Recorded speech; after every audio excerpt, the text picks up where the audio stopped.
All right, guys, I've got something new to start, or something different to start the show this week. Scrolling through Twitter today, and I came across something I'd like just for you guys to ponder about. A movie about the life of the late, great Stan Lee, starring Jason Lee, and written and directed by Kevin Smith. Just let that simmer in your heads for a little while, just because of the ultimate nerdy fanboy service that will be done with that one. And Lucas, throw in the music, mate. Let's go. 3, 2, 1, 0. We recommend wearing headphones. This is the Aussie Gamers Experience. News, reviews, and outlandish fun. Experience It all.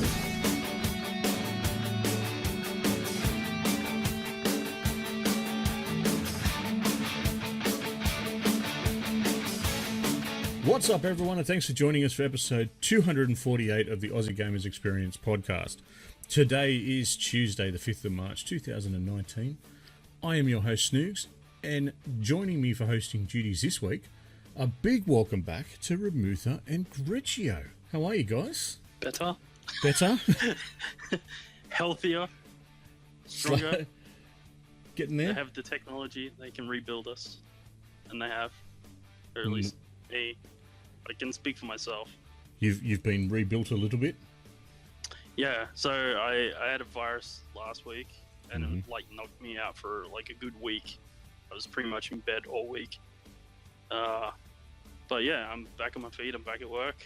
That's probably the not so good news. I'm back at work, but hey, I'm back on the potty, so that's what it's. That's a good thing. And Remutha, how about yourself? Hey, Feeling a little bit better? I'm doing all right. I'm definitely better than I was last week, but I'm still sporting a 4-day headache, so it's pretty savage. But we're getting there. I told you before the show, there's too much blood in the alcohol stream. This is true. I definitely need to up the alcohol. All right, well, let's get straight into it. In the show this week, we've got one more week of withdrawals. But who's counting? Only for you.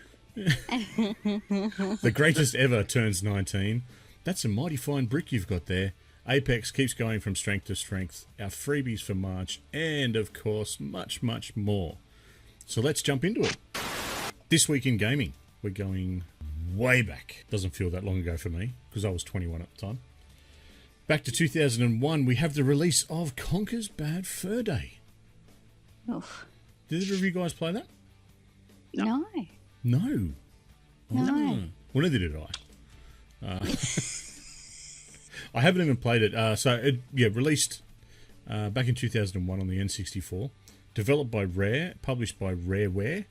THQ International also did some publishing duties around Europe and whatnot. In 2015, it was re-released for the Rare Replay Collection on the Xbox One.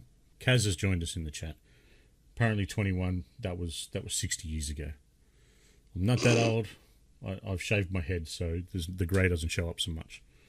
So it's all right. One thing about Conkers, it didn't sell very well at the time, mainly due to advertising budgets and whatnot. It wasn't really thrown out there. And of course, social media wasn't a massive thing back then either. But it did receive a 92 on Metacritic. And of course, Yeah, we would have all been tending to our MySpace page back then. Yes. It's gone on to... Trying to code those cool backgrounds. Yeah, exactly. It's gone on to grow some rather passionate fans and a bit of a cult status, which is pretty cool. So yeah, 2001, Conker's Bad Fur Day was released. Now, let's start the show, guys. Games currently playing. Bit of game talk, bit of to and fro. Grejio, we're starting with you because Anthem. Because Anthem. Now, cast your mind back a few weeks prior to the release of Anthem, and there was a little bit of talk from yourself that you weren't really bothered with this game.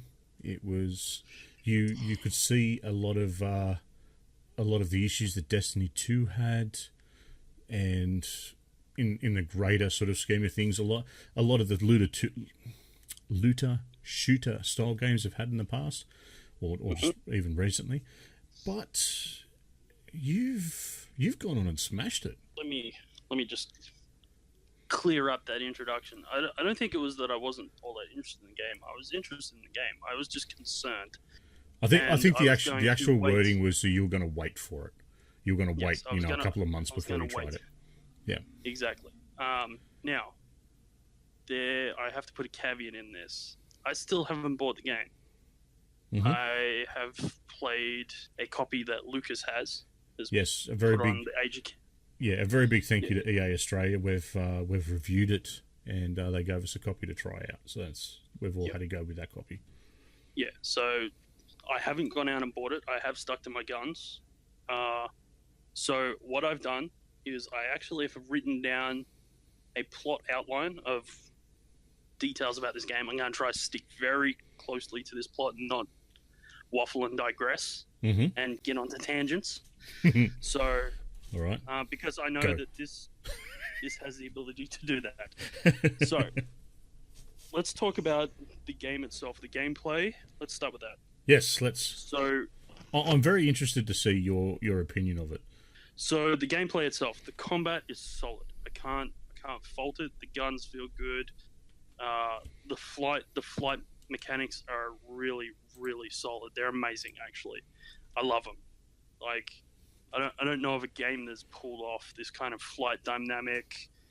The verticality in this game, like, kind of blew me away. Kind of like Quake's verticality in a first-person shooter, kind of blew you away, kind of thing. Yep. That's kind of where I jump to when I talk about the verticality of this game. So you've got your weapons are good. You've got these combo systems that feel really chunky when you manage to pull them off and do big damage. That's all really good. The thing where the gameplay starts to fall apart for me is they really have narrowed down what I classify the structure of their missions. Essentially, you're limited to like finding an area and then defending it from a horde, or attacking an area and killing a horde, or just killing a horde while trying to find little pieces on a map to collect and put somewhere while killing a horde. I mean, they've really got the horde thing nailed down. The fact that those are pretty much the 3 styles of mission you're going to play throughout the entire campaign, short of them boss fights. That's it. That's it. There's nothing more than that. And for me, it feels very same-ish every time you jump in and play a mission. It feels like you're just doing the same thing over and over again, and that's a problem. I will second that. Yeah. I'll get to the campaign in a minute, how I feel about it, but there's a section in the middle of the campaign where it essentially turns the campaign into a bunch of, like, it's a checklist of challenges / fetch quest kind of things. Yes, And that's to unlock the what do they call them? Like the little stronghold things, or they unlock these like Strongholds? crypts. They're crypts. Yeah, essentially that's what they are. They're crypts. Yeah, I each got crypt- I got up to it last night. G'day everyone, Lucas here. Well, editing Lucas, I should say. And I think what you're talking about are the tombs. They're tombs, not crypts, although very similar. They're tombs. So without spoiling it, each crypt gives you a clue to move the story along, right? So you need to collect these 4 crypts to get the clues that you need to move the story on. But essentially what it does is it forces you to like get X amount of kills or X amount of, a certain type of enemy kill, or collect this or collect that. And to be fair, it could take you 5 minutes to do this. Or if you're not very good at finding stuff, this could take you hours. And when people turn around and say there's like a 20-hour campaign in this, I'm going to say, no, there's a generous 15, maybe 10, and there's about 5 hours of screwing around in the middle when they make you do this busy work, essentially. Just to butt in there before you go on. So I got up to that last night. So I did the mission prior to it, and then it unlocked saying you needed to do these challenges, blah, blah, blah, blah, blah. I did a stronghold mission on hard. I'm only like at level. I'm a level 12, right? So I'm well underpowered to be doing stronghold missions when I've got people at end game level, with masterwork weapons that were in with me. So I kept dropping. There was a few times where we did actually wipe, and have to start that section of it again. It ended up taking near on 2 hours to get through this stronghold, and we got through it in the end. But as I'm going through it, all those checklists are just racking up.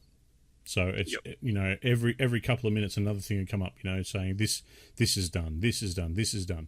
So there seems to be ways to actually get into it, which seems all right. Let me come back to this.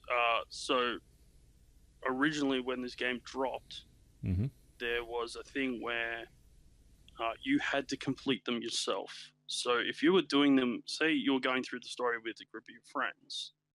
So let's take one of the things, which was get X amount of ultimate kills, which was you had to kill a bunch of enemies with your ultimate, right? Pretty straightforward, yeah. Pretty straightforward. However, if you and one of your teammates pulled ultimate at the same time and you killed a bunch of ads together, the ones that you specifically kill, ones where your damage equates to their kill, go to your tally, and the ones that their damage equated to their kill goes to their tally. Just because you damaged them and then they died does not mean it counts. So essentially what you were doing was competing with your friends while playing together to get these challenges done. Right? Well, you're competing all the way through it because you've got an XP level at the end. Yeah, but my point is that the challenges don't collectively work together. So if you're both shooting a target at the same time, it's the person who gets the kill that gets the points. Just because you help them it means squat in the game. Now, a lot of people complained about this, and I believe they've patched it, which might be why you've experienced this clocking over a lot quicker now. Now, I didn't find this to be a problem because I played through the story by myself. I didn't play with other people. So by the time I got to that point, I think I'd done 3 out of the 4 crypts without even knowing about it. Tombs.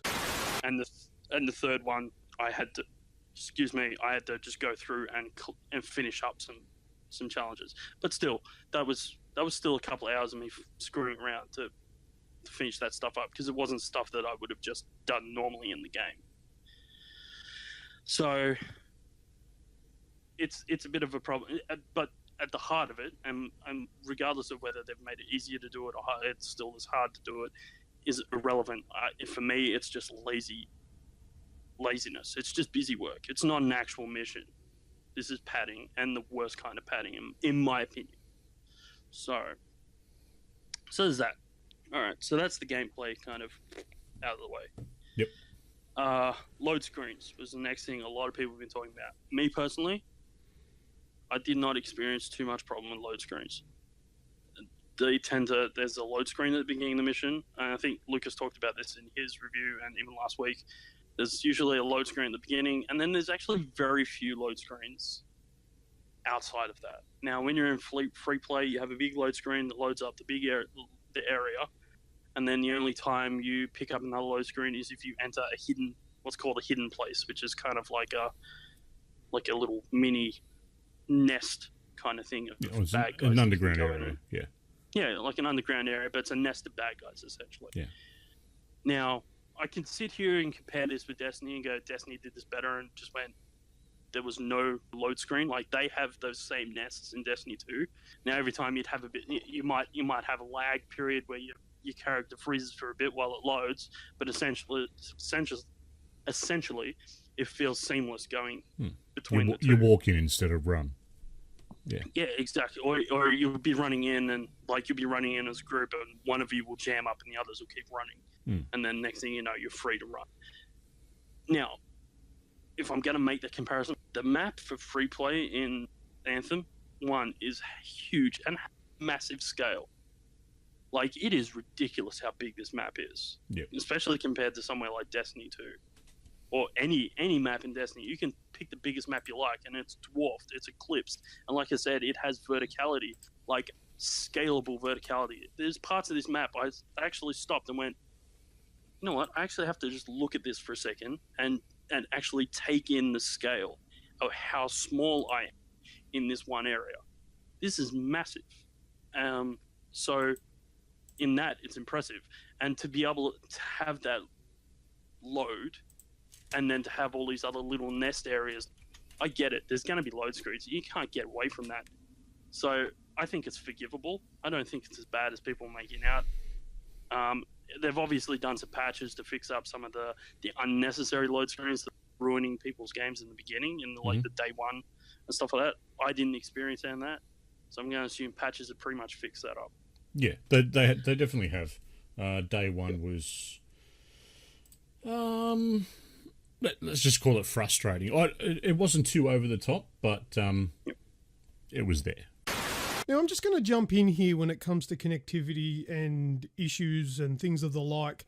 Where is the line we draw between blaming the game for its connectivity issues and the servers and your own internet service playing up or being subpar? Because I've played over 30 hours of the game and I've not had half of the issues that people on the internet are complaining about.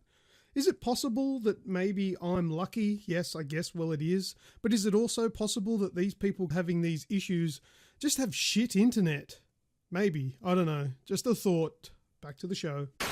So, next is the campaign. Mm-hmm. I'm going to start by saying... Well, let me ask you a question, okay? Sure. Are you engaged in the campaign? Not really. Good, okay. I'm finding this story, I can't get into it. I'm just like, meh, it's predictable. For me, it's predictable, and it's just not a very interesting story, in my opinion. Other people, like, a story is very objective. There are going to be people that think it's amazing, but for me personally, I'm not engaged. I'm like, this couldn't be any more boring as a story goes. For me personally.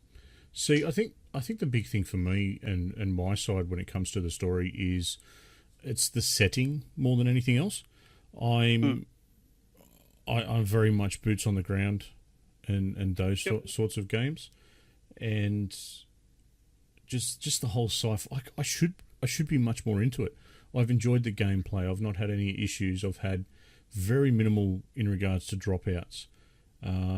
People that are playing when you're playing sort of public, I'm not come across, idiots like, there's no team killing, but they'll still they'll come and pick you up and you return the favour, obviously. So far it's all been a great experience, but the story that's there, I think there's too much around the story that convolutes it. I think that might be the biggest issue. Like, for instance, at one stage last night before I started streaming, or I might have even kicked the stream off, I spent a good 10 minutes talking to people.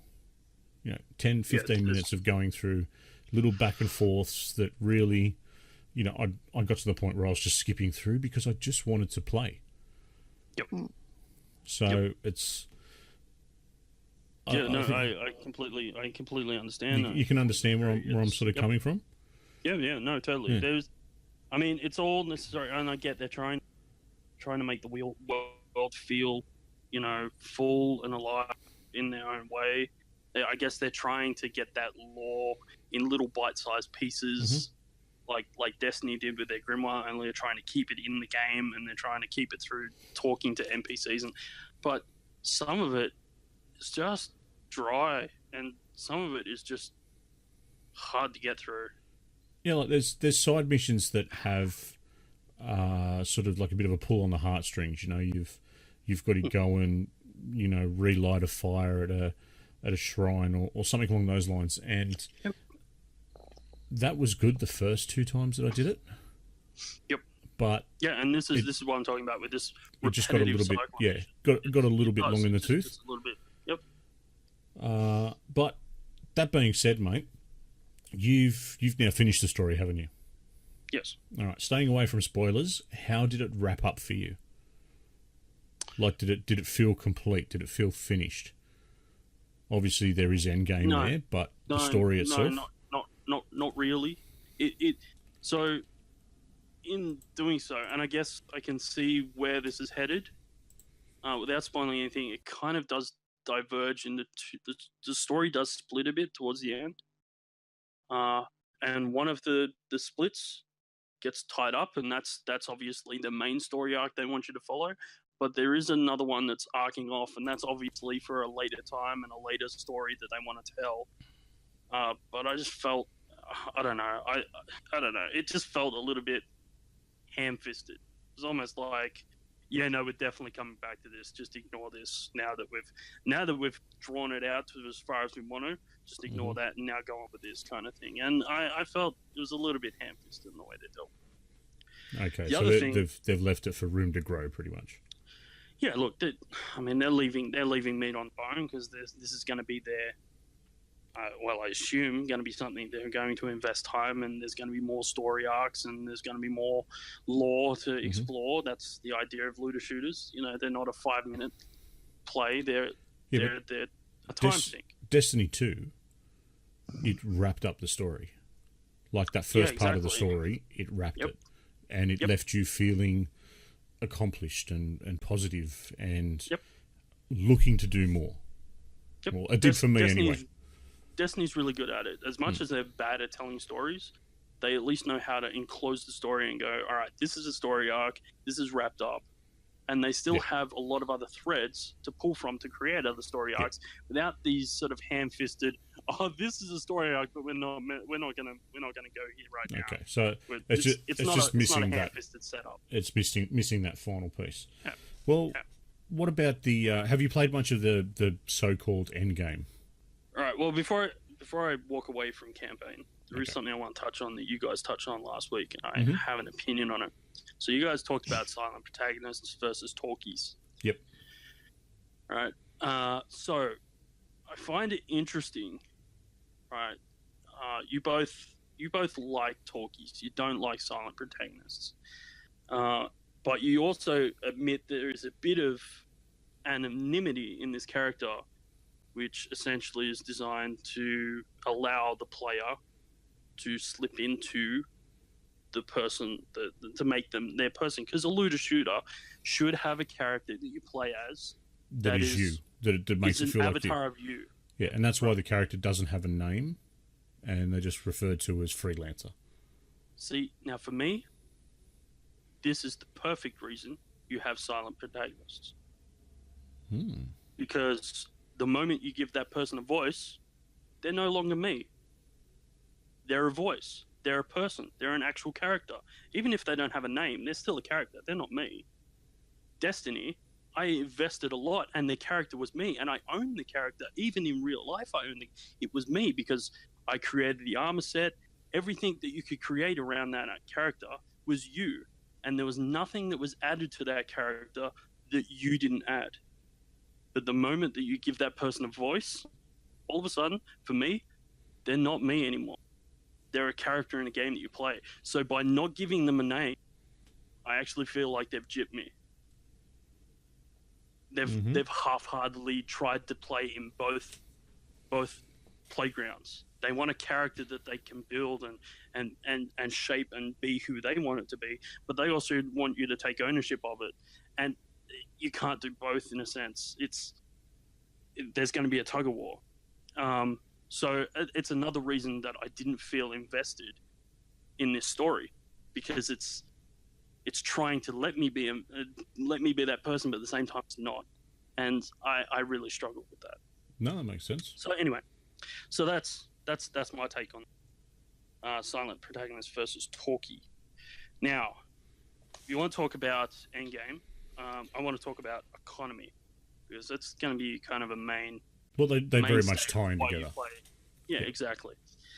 So I have looked at this pretty critically, and I've tried to be very fair about this. All right. So the paid stuff, I'm gonna just say it out right now. They can get the fuck out of here. I'm not paying for anything in this game. There is nothing that I've seen in this game that is worth what they are asking for. Let's put it this way, I wouldn't pay $1 for it. No. Straight up, right? And anyone that's sitting there saying that's harsh, Greg, I'm telling you right now, think about how long it would take them to create that asset and then how much money they'll make off it when they've got millions of people playing this game. Even if they charged $1 off it, they're making millions of dollars off something that took them a day to make. Get screwed. They can charge a cent. That's what it's worth. Anyway, that's my high horse. I'll get off it. Let's get back to being fair. I think that was fair, but anyway, not everyone will agree with me. Okay. Take your soapbox now. Off my soapbox. All right. So, I'm not sure if Lucas noticed or not, but he did actually start the game with some coin. At least I did. So I started off with about 40k, which gives you enough to sort of play around with just some of the little stuff that's in the game to begin with. But since then, in the 39 hours played, I've managed to make another 60k in coin. Mm-hmm. Now, I want to put this into a little bit of perspective. You get coins for challenges. You get coins for some coins I've noticed for some first plays through of like missions and stuff like that. Yep. And they're a decent amount. Like challenges like can drop anywhere between 2, 1,000. They're generous amounts, but the problem is once you've done them, you can't redo them. Apparently, you can farm coin reasonably easily in the open world area, but again, it means getting 4 of you one at a time and knowing the route. Like any looter shooter, they're very nerfed it. Don't worry about that. Oh, okay. They're very nerfed it. It took them like no time at all to nerf that. All right, so it will dry up. So it's a bit of a false economy to begin with. All right, I'll get back to how we're going to make. Well, let's put something else into perspective. Mm-hmm. So a vinyl to just go over your paint job that you've done on your freelancer. Yep. And all it does, it is literally a vinyl. Nothing special, no stats, nothing like that. So what did you say you started off with? 40k? 40k. 40k, yeah. I was checking last night. There was an epic vinyl for sale for 36,000. Yeah, exactly. For a vinyl. Yep, for a vinyl. Or you could get an emote for 36,000 as well. So the balance, that's the big thing that's always been an issue with me, is that balance. It's just not there. Totally. I agree. So in this beginning, when you're first playing and you're doing these challenges, they're all there. There's weapon challenges, so the more kills you get with a weapon, you fill in these challenges. So it's creating this kind of false economy at the beginning, which gets you used to the idea you're going to be making lots of coin all the time. And so the trap is that you'll go, oh, I got heaps, and you'll just splurge. And you get used to this idea. Once that dries up, you're then going to be stuck with this. You're going to have to do the daily grind. Now, I've done the math, and I'm gonna lay it out for you. Mm-hmm. For a daily challenge, you get 1,775 coin. Now, if you smash that out for a month, you do every daily challenge for a month, you'll earn 53,250 coin. Weekly challenges are 8,000 a week. If you smash that out, do all 4 in the month, you'll get 32,000, which means you can get 85,250 coin a month. All right? Now, that means you have to play every single day for a month to get that amount. And what did we say a vinyl's worth? 36,000. I can tell you right now, the lesser javelin builds, like in the 60. The armor, yeah, the armor. Like the lesser stuff is the 60. We haven't seen the legendary armor set yet, and I can tell you right now, it's going to be big. If epic's at 60, you can imagine that legendary is going to be around the 80. They might even push 100 at this rate. It's grindy. Like I can't walk away from that. You can earn some serious coin, but you're going to have to play the hell out of this game. Having said that, I've played for 39 hours and I've already finished the monthly challenge, which didn't give me any coin. It gave me some parts, some masterwork parts and whatnot. And I've already finished the weekly challenge. That was actually the monthly challenge was actually easier to do than the weekly challenge. So they've got to fix that up as well. So look, it's doable. Like we could be talking about, like, you know, when I say play every day, like one daily challenge was to do 2 strongholds. Now, if you could easily do that on easy. You don't have to do it on easy. It doesn't dictate what level. You could do it on easy, knock out 2 easy strongholds in 15 minutes each and walk away, kind of thing. So you can be done in half an hour. But the fact is, you still have to come back.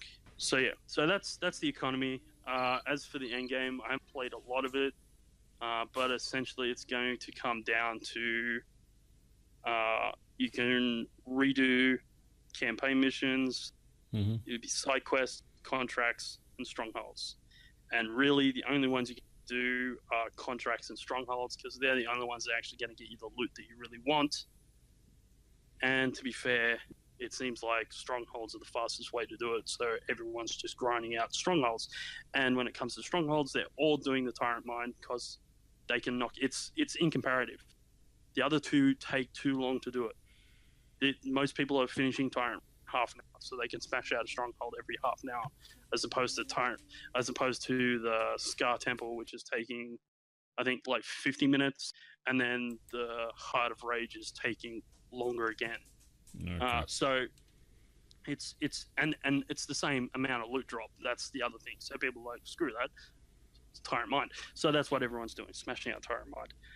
So that brings me to kind of my wrap up. Good. Firstly, with Endgame. I didn't mean that to come across like that. Sure. I was looking. So like I was going to ask, with, you know, wrapping it up, the biggest thing and the biggest question to ask is, will you come back to do those things?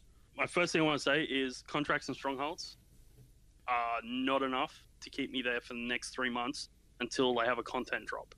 Okay. Which is when they're going to have their first content drop. Now, let me say, their content drop looks amazing. There's a lot of stuff in there, but they don't have enough game for me where I'm going to play that until I'm not going to grind out the tyrant mine for 3 months. They can go get bent. So this brings me to what I actually want to say about this game. Lucas has talked about the fact that it's a really good base game, and that's what you should judge it on. And that's an okay way of thinking about it. I have no problem with people wanting to think about it that way.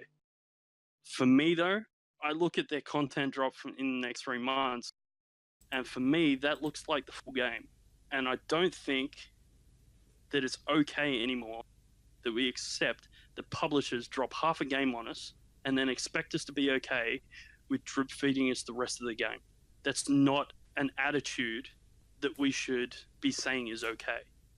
We should be saying, okay, that's great. You've made a great game. Finish the game and then give it to us for the price of the money. Because at the moment, it's not a full price. It's not a game that was worth $100.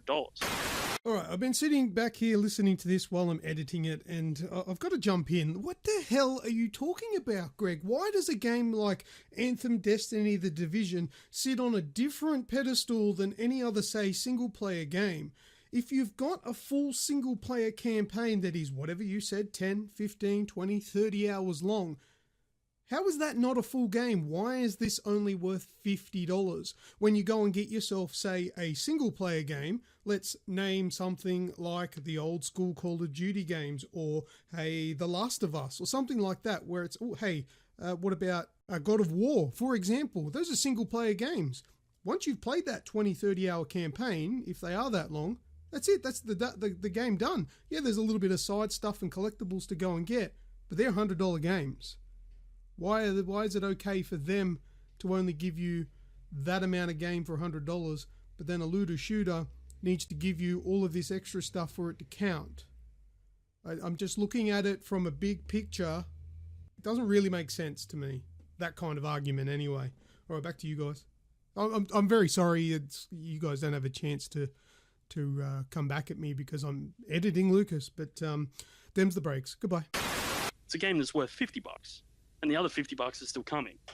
And trust me, if we turn around and we all, you know what, from now on, we're going to pay you half and then when you deliver the other half, we'll pay you the other half. I'll tell you right now, they're going to start dropping a game fully developed before they release it. I'm sorry, but no matter how good the game is base, it's not good enough that this is the standard that we are now accepting. And it's not just EA, it's everyone now. Bethesda did it.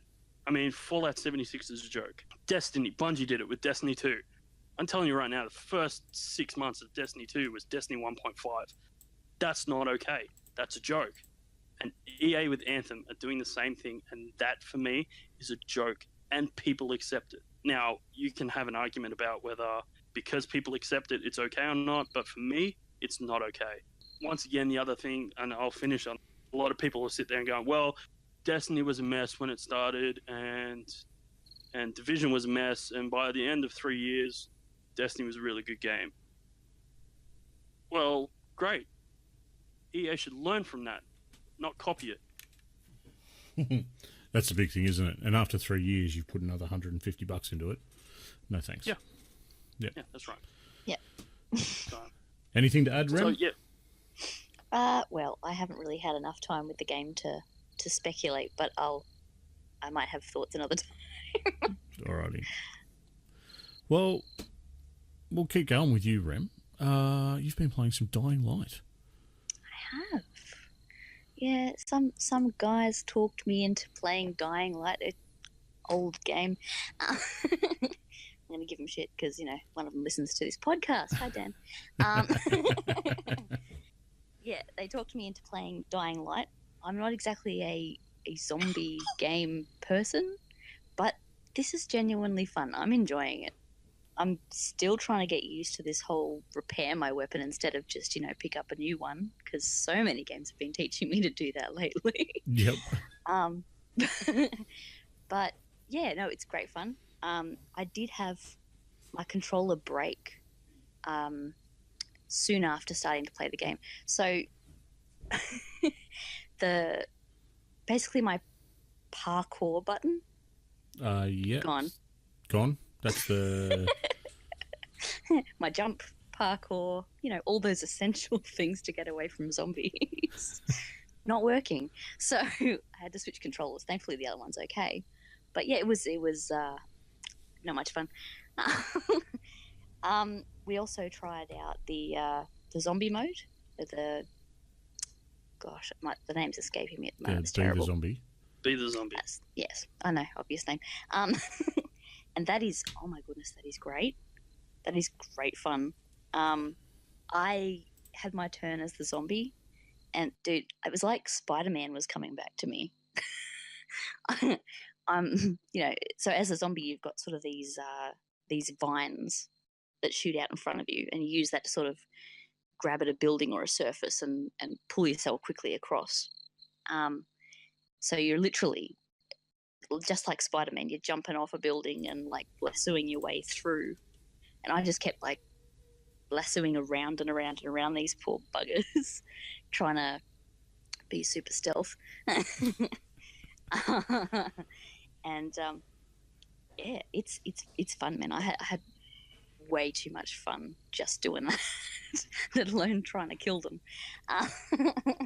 As the survivors trying to get away from the zombie in that mode, every time they roar, which is your way of sort of sensing where people are, you hear that roar from a distance. Dude, it's creepy. It's frightening, isn't it? It's great. And even like they're walking behind you, you can hear their breath and the heaviness of them and their footfall. It's really well done. I haven't done the Be the Zombie mode, but I have been infiltrated. So I've just been playing on my own, didn't bother changing it to private or anything like that when I first started, and went, it's not too bad, it's nighttime, but I'll stay high, things will leave me alone, I'll be all right. And then all of a sudden this thing roars and I'm being chased and I only just got away from them. Oh, nice. I literally slid into an area that had the lights turned on, and this thing's banging and crashing at the door, and it's heart racing, isn't it? It's great fun. Yes, just the way that they've done the whole feel of just that mode alone is really good.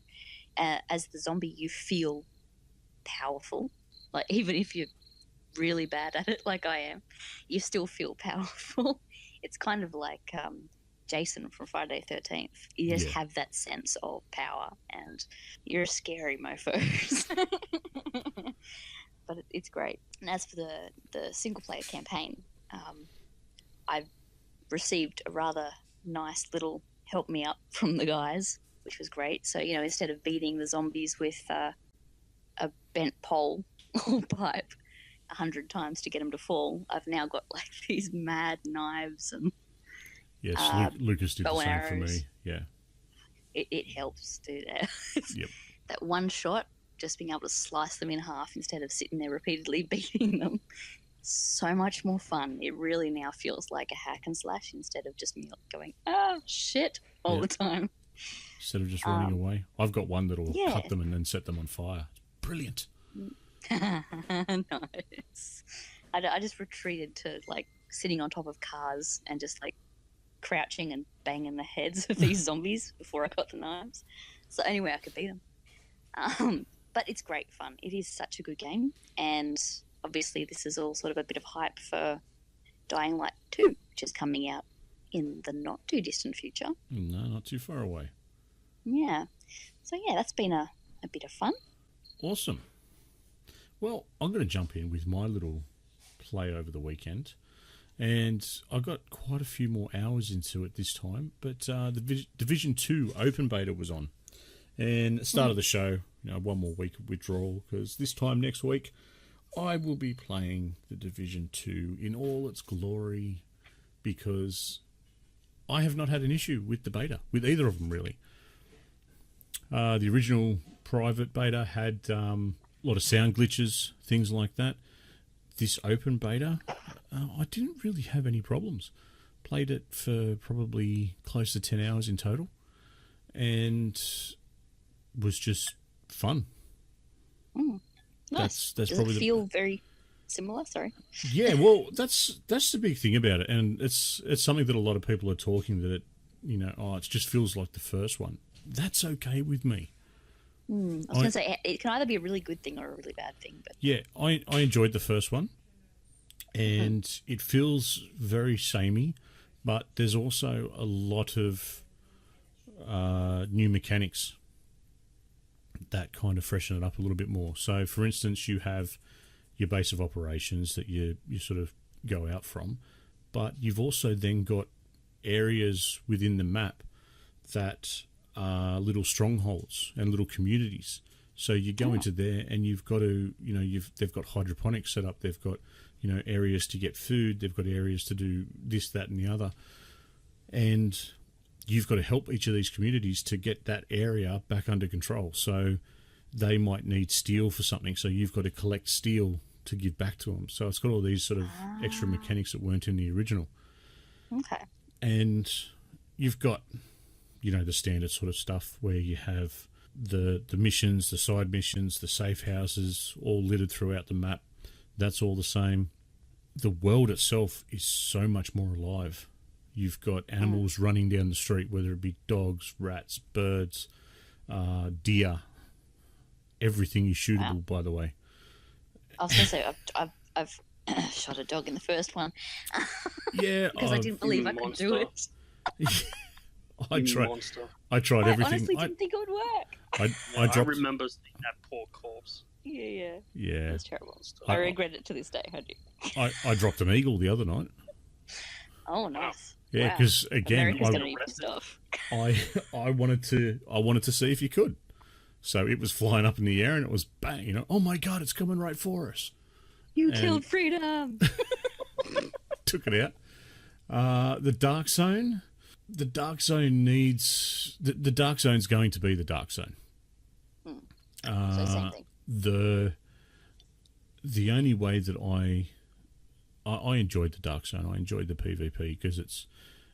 you can be smart about it. You can work out what routes to take, where to go to get the best loot, get it out, and you can sort of work your way around the map to stay away from people that were preying on you. And even to a point where, I was playing it that much that the different builds that I had, I could have builds that would counteract. So 1 against 2 or 3 wasn't too bad. 1 against 4 started getting very painful.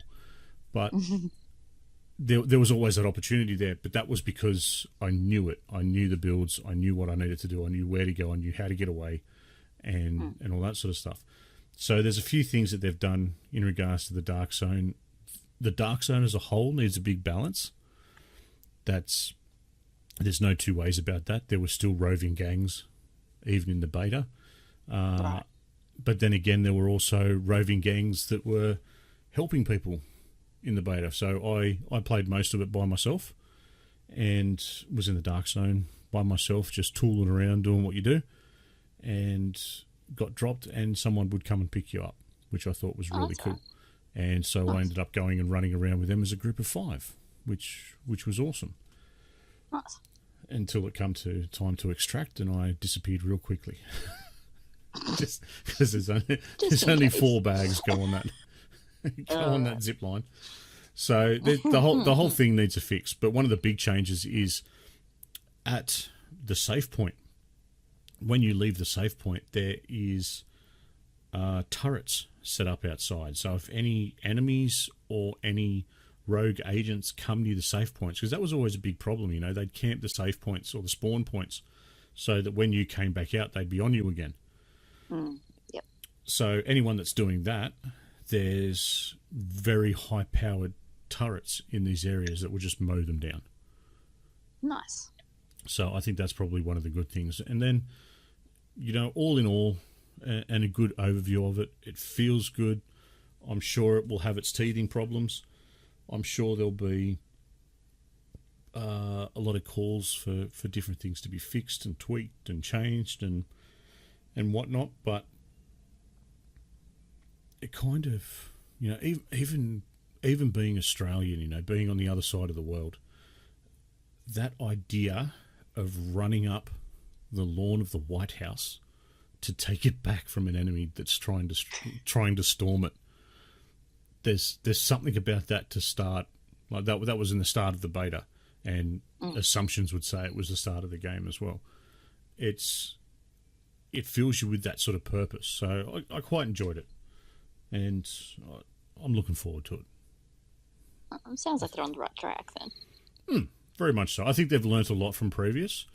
My favourite expansion on the previous was the survival, where you end up in a helicopter crash, you've got nothing, you've got to find everything, get into the Dark Zone to get out. I don't know how they're going to do something like that, but I think they need to. But we'll find out more as it comes. The first 12 months of updates are free, so awesome, brilliant, let's go. Guys, do you have any questions in regards to it?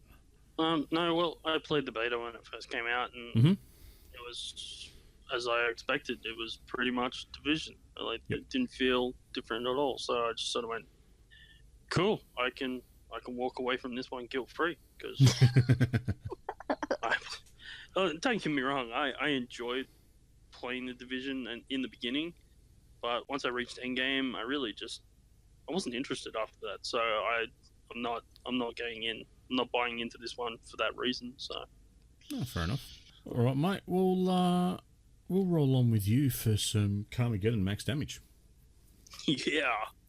Who doesn't like Carmageddon? If you don't, there's something wrong with you. You haven't played it enough. My goodness, what's wrong with you? Who doesn't like vehicular manslaughter? My goodness. So, for those that have lived under a rock or have only been born in the last 5 minutes, Carmageddon is a game where you take cars that have got like razor sharp bits on them and you race each other, smash into each other, try and blow each other up, and if that doesn't work, run over the plethora of pedestrians that are walking around on your race circuit. With that being said, it's been out for a long time. Carmageddon I can't remember when it first came out, but there's an iteration that's come out that you can play on the Xbox One. I believe it's actually a port from a mobile game that they created for this, and it does feel a bit mobile gamey. port was, but I think they've done a good job at like cleaning it up so it looks good and plays well. And I mean, it's not graphically, it's not spectacular, but to be fair, if it was graphically spectacular, this game would have a graphically high rating on it. So no, it wouldn't, mate. It just wouldn't be rated in Australia. you're right. And I think the original was actually banned before they changed it from humans to aliens. Something like that. In the original, something along those lines, anyway. Yeah. And they used to have really cool names for all the things you could do to people. Mm-hmm. So, and they still do to some. It's just not as creative. So anyway, initial release date was 97. 97. There you go. It was released back in 97, the original version. All right, so it's still a car racing game. So there's a bunch of different modes. So one of them is called Karma, which essentially allows you to win this whichever way you want. So you can either destroy all your opponents, you can just race it and complete the amount of laps that are required, or the hardest way, which I have attempted to do, which is you have to run over every single pedestrian on the map. I've done it once. I got down to 18 left and I gave up because I've been playing for almost 3 hours straight on the same level. And I did it once in the original, back in the late 90s. I did it once. I can remember that was my crowning moment, because I can still remember that, and I can remember Max's scream when you're going really quick, how he goes, "Whoa!" Yeah. Well, it's ridiculous. Essentially, the only way you can possibly pull it off is to actually destroy all your opponents by one, and then that last opponent, you have to destroy them until they can't move, and then you go run around and kill all the pedestrians. It's the only way you can. You might as well just blow up the last car and just be done with it, which is what I did. Then there's Death Race, which is pretty much a straight up race. You could also destroy all your opponents, which would also win, but the idea is you're supposed to try and race it out. Then there's what's known as Ped Chase. They shorten pedestrian to Ped, which is a little bit unnerving when they start talking about Peds. Anyway, the idea of Ped Chase is you just run. You have to be the first to kill X amount of pedestrians. Yeah, it would be a good alternate, though, wouldn't it? I'd be happy if they were just that, and then you'd actually feel a little bit better about running them over. But let's not go down that road. And then there's Checkpoint Stampede, which is pretty much as it states. You just have to be the first one to get the checkpoint. X amount of person. You have to win X amount of points to win. And then there's Car Crusher, which is literally destroy all your opponents. The dark humor in this game is pretty much well entrenched. All the cars, drivers, colors of the cars all have these macabre, twisted names. Like you've got a DeLorean that's called the DeGorian. Then you've got a car that's called the Cleaver, and Count Slash is like Count Slash is a Countach. I'm guessing it's supposed to be Kunt Slash, but that's a bit off. So it's a Lamborghini Countach. It's called Count Slash. Then you've got drivers like Cutter, Norovirus, Valhalla, and Twigs and Berries. So, off-color humor there. And the colors are just as bad. Like, you can paint your car Brain Hemorrhage, Lunacy, Purple Rain, Pink Pate, or Ball Gag Black. So, it's... And then, once again, you've got car upgrades that are pretty simple. There's an armor upgrade, a speed upgrade, an offensive upgrade. And you've got a campaign mode that you can play through, which is where you unlock your cars and all your bits and bobs. And then you've got like a free play, which allows you to either create single races or create your own championship. I haven't had a crack at the multiplayer. I have a funny feeling that even if I did, there's probably not enough people playing this to warrant. So if you were to play it, get a bunch of friends on at the same time, and hopefully all of you will end up playing together. But other than that, I picked it up. It was on special the other week for like $10, and I felt that was well worth the price point for what I've got out of it. I'm not sure how much it costs now. I'm assuming it's going to be like $20 or something like that. I think $20 may be a little bit rich. If you're a fan of the series, it might be worth the $20 splurge.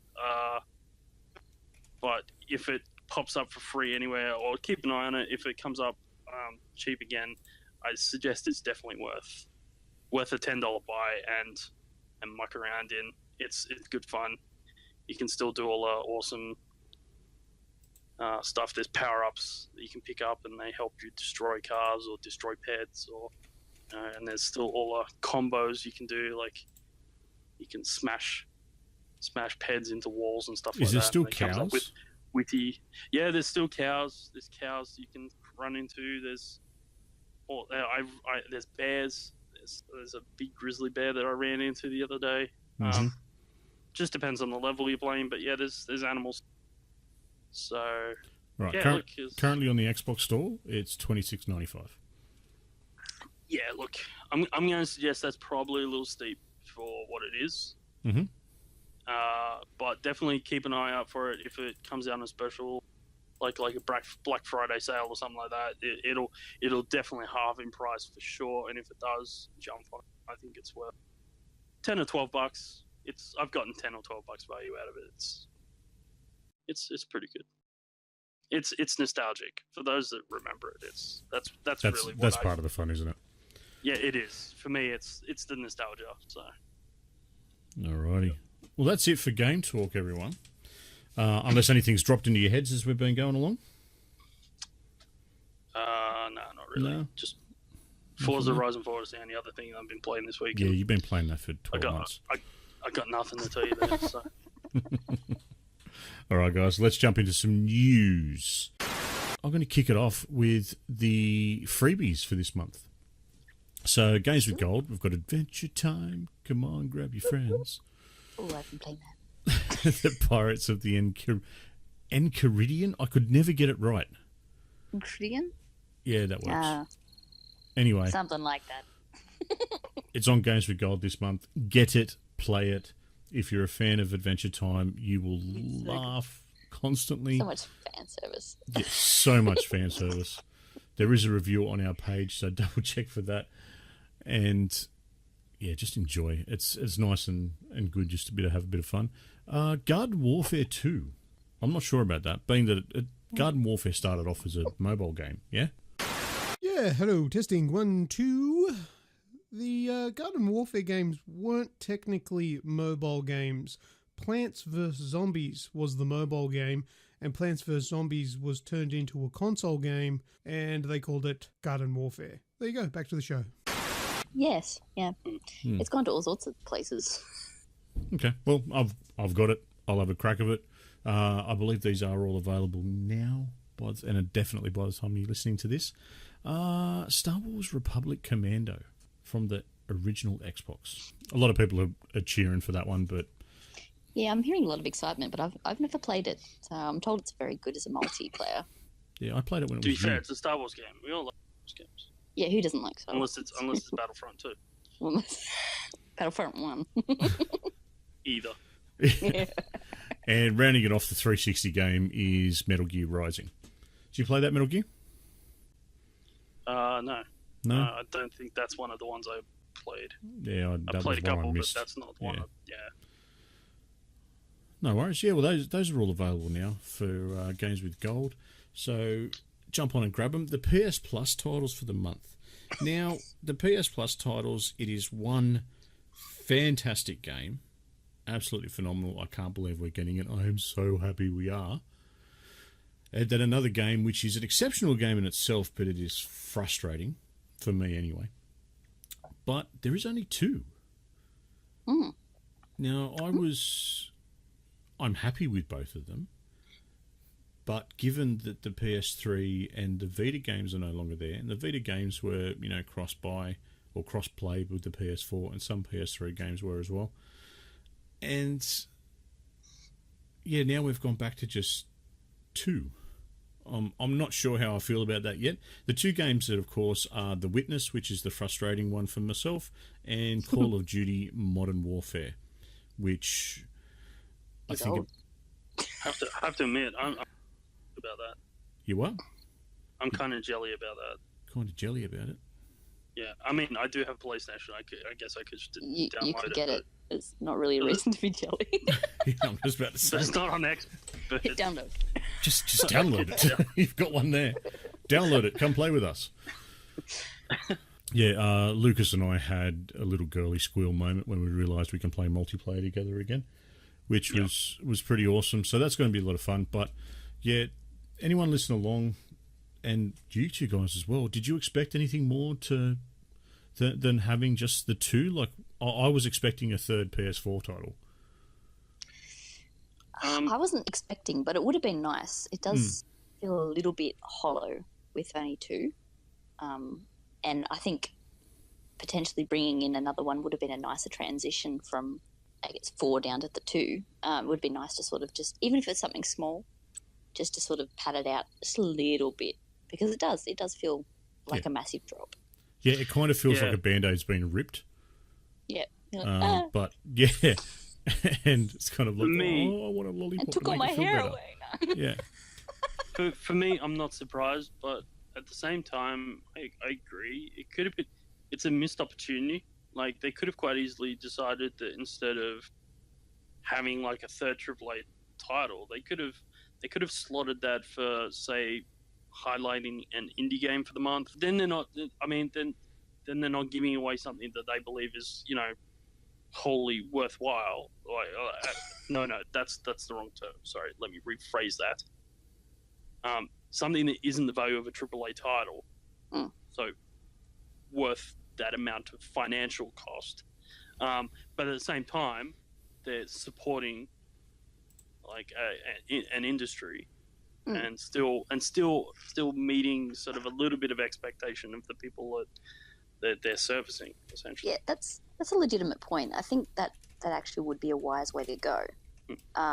Picking a game at a lower price point from an indie dev and giving that a little bit of visibility, I guess, would be a very good way to do it. Even, it would be good. Well, Rocket League started off as one of those indie games that no one knew about. Yeah, now. Look at it now. Yeah. Yeah, so all these titles for the PS Plus and for Games with Gold are, by the time, they're all available now. The PS Plus ones are going live tonight as we record, and the Xbox ones. I think it's Adventure Time up until the end of the month, and Garden Warfare 2, I think it kicks off halfway through. Okay. Something along those lines. Anyway. They do things weird. I don't know why. Just send them all. They Put stagger out. them for some reason. No one. Just put them all out. Doesn't matter. Just put them out. Still got Super Bomberman up as well. So. Super Bomberman. Yes. I just sidestepped that. I didn't even bother putting it in the library. Oh, really? Oh, really? Yeah. Super Bomberman? That's You freaking two nostalgia for do me. know me, right? You know that I will throw shit out the window while trying to play that game. No, It's a great game. not going to do it. So Not going to do it. No. You know what? I've decided that we need to remodel your gaming room. Okay. What, Again, pad so- everything out? I'm going to turn it into a padded cell, Mm-hmm. Bubble wrap everything? and then just let you play games like Super Bomberman and Overcooked and Super Meat Boy. Trials. Yeah. Trials. and what was what was the one you were talking about last week? The Textuses. Textuses. Oh. I'm just glad that I've got a decent mouse, because if it was anything any less made, it would be in a million pieces at the moment. Just crushed beneath your fist. No, not crushed beneath my fist, squeezing in frustration. Yeah, that's what I mean. Like, just, Is that because it's not doing what you want, or you're just not It's just getting me. anywhere with the game? It's all me. Yeah. It is all I was gonna say, me. it's not a piece of sticky tape under your laser, is it? No. Oldest trick in the book. Not quite as old as the mouse ball, but still, it's up there. I still love it at work. Yeah, it's great. Rem. Speaking of ripping the Band-Aid off, I'm just going to get this one out of the way. Steam game, massive controversy. All right, so I'm going to put a content warning ahead of this one. Yes. Because it's not a pleasant topic. So please be warned. Yeah, You will know what anyone I'm that's talking about. a little bit squeamish with, violence against anyone, Just be warned. But specifically women. Yeah. Yes. Let's not pull any punches here. If you have a problem with violence against women, Skip forward a couple of minutes. Lucas, tell them where to skip to right now. Yeah. Please. If you have issue with listening to more about this game called Rape Day, then go ahead and skip ahead to the timestamp of 1 hour, 19 minutes, and 58 seconds. Back to the show. But we've got to bring this up because it's out there. It's on Steam. It doesn't look like it's available yet, but it's going through the review process, and it looks very much like it's headed for release. So take it away, Rem. Let us know. All right. So, so recently Steam has had a new game added, and it's definitely one that you have to look for. I'm not saying you should, but you have to look for it if you want to find it. It's a visual novel. It's got a zombie apocalypse setting, but the part that is controversial about it is that the entire game is themed around rape and violence towards women. The game is literally called Rape Day, and the description which the dev has put in for his own game is: you can verbally harass, kill, and rape women as you choose to progress the story. You have basically a scripted storyline that you're interacting with, choices of what the outcome will be, as in what you will do as the psychopathic killer character to these women, and then you are given a picture of that scenario. Occurring. It's full on, absolutely full on. So there's no video of it. No, it's all pictures. It's just a still picture. So like you can't like a it's a vulgar choose your own adventure, really. Absolutely. I've got the screen open on Steam at the moment, and I don't get shocked with games at all generally. Right? It's very rare for me to even go, whoa, that's a bit much. This game, I cannot believe. I've read just about everything on this page, and I cannot believe that it's even got to a point where I can find it. For instance, mature content description. The developers describe the content like this. Now, I'm reading this directly from Steam. Game contains violence, sexual assault, non-consensual sex, obscene language, necrophilia, and incest. Yeah, I mean, the problem, I guess, with this, I mean, there's a lot of problems with this, but the biggest problem with this is that technically this game does not violate Steam's content rule. So he's basically been upfront about everything in the game, and he believes that that should allow it to pass. He's gone as far as to say that he got rid of a baby killing scene in case the game got marked as child exploitation. Yes. So, it's a really tricky one to get around, to be honest, but it is concerning.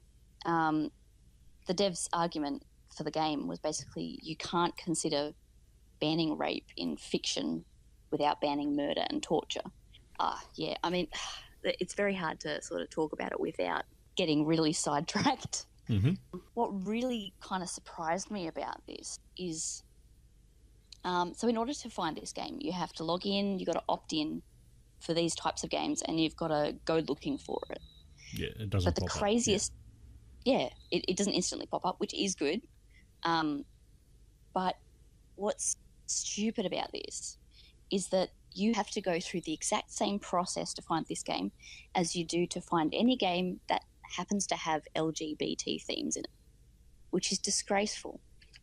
Absolutely disgraceful that these two things sit anywhere near each other. Mm-hmm.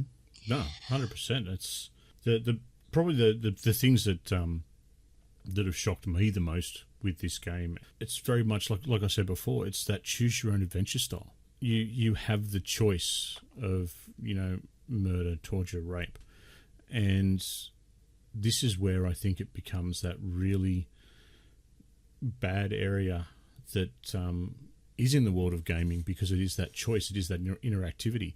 When you have it in a novel, you're reading the novel.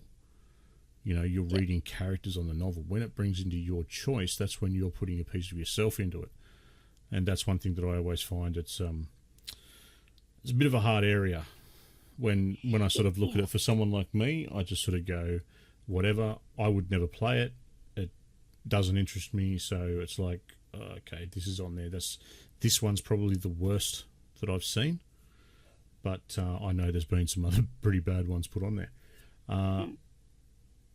It's the fact that it all ties in to other areas, and you know those areas are considered a lot less.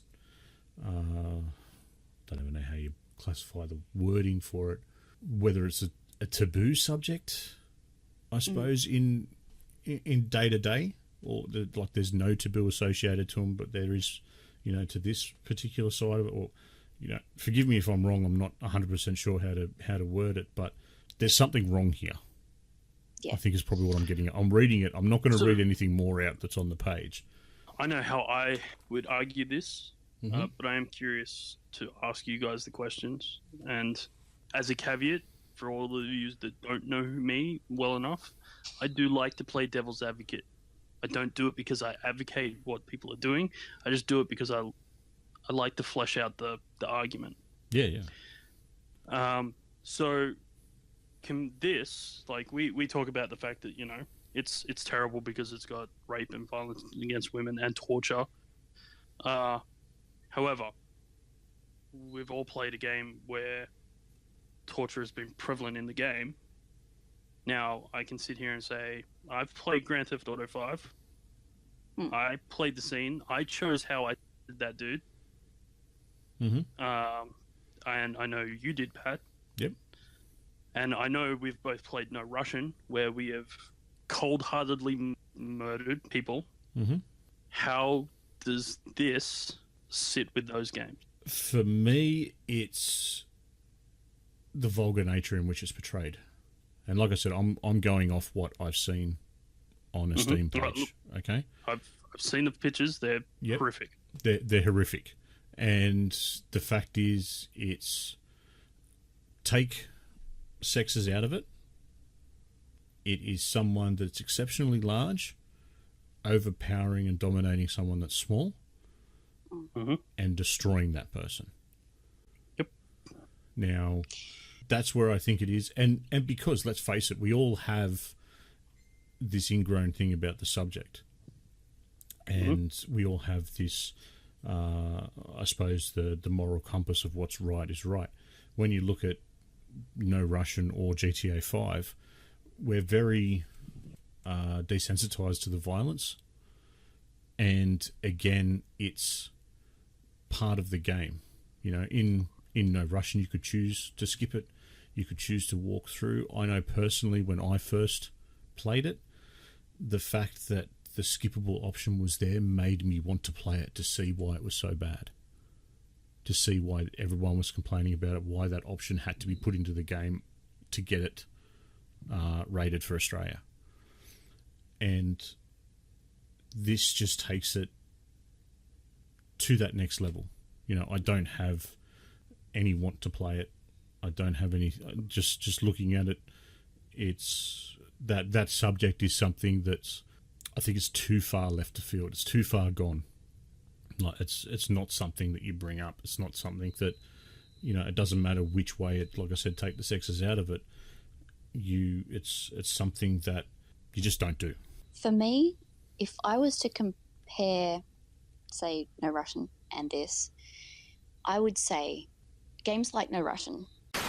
G'day everyone, Editing Lucas here, just jumping in quickly just to clarify something.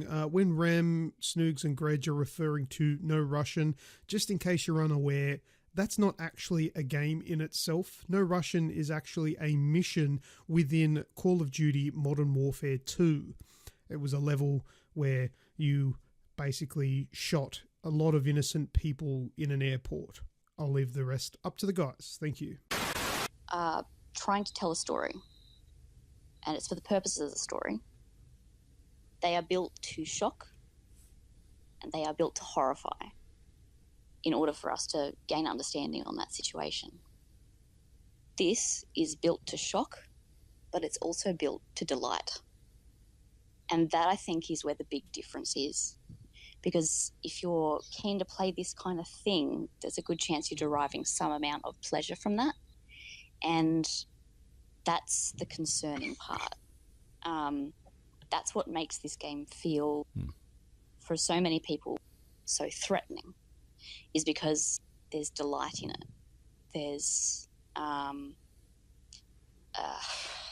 lack of a better word, I guess, satisfaction derived from the brutality of that. And, you know, not just for women, for anyone who may have been affected in that way or is sensitive to that.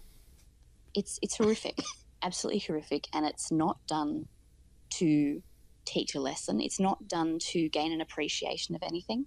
It is purely done to put yourself into the role of not just someone who's, I mean, that sounds bad, not just someone who's murdering people, but someone who is doing it in the most gruesome of ways, and not just taking someone's life, but absolutely destroying them in the process.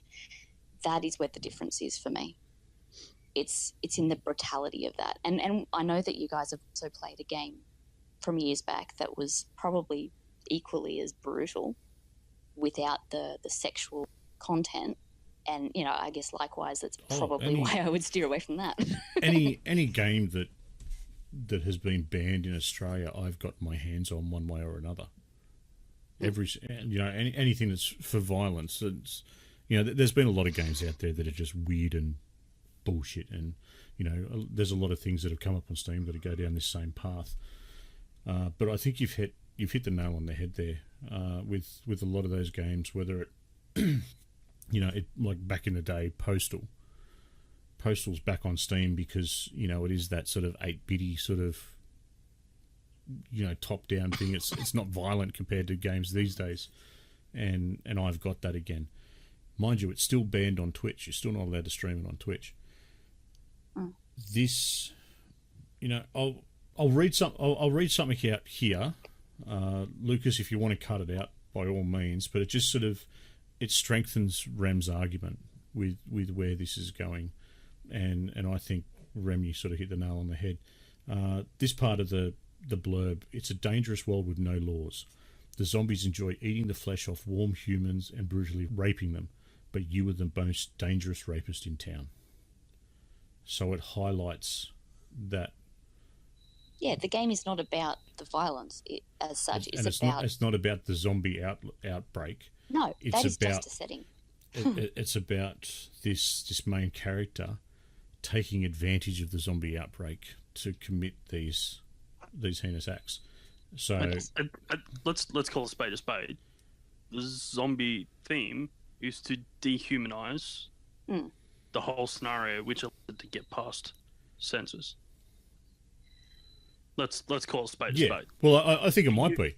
He knew he couldn't actually this game, but he's not doing it to zombies. No.